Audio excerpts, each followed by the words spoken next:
Genesis 2 verse 18, it says, "The Lord said, it is not good for the man to be alone. I will make a helper suitable for him." Darating din ang araw, I may not be the perfect tayo'y husband, but having God as the center for our relationship, I Bagalang know mga that having you as my wife, at best friend, and a gift from God describes the word perfect. I love you. Di mamamalaya ng pag-ikot ng mundo.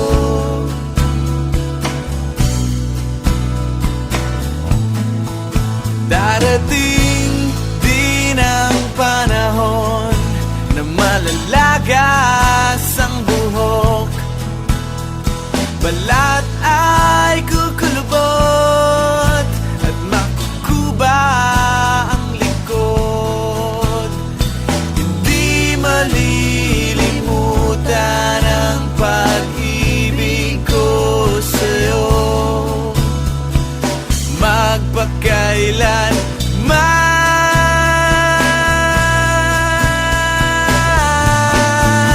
Panahon na ililipas din, mga araw ay daraan. Ang mundo I will forever be your business ay partner, prayer partner, lakad mate, marathon partner, lamon partner, at kung ano-ano pang pwede natin share together. I will love all the people in all the world here. I vow to love you through sickness and health, till we reach old age, and I'll be your private nurse. Darating din ang bukas na tayo'y kukupas. Ang buhay ay magwawakas. Nobody wants to have a terrible marriage.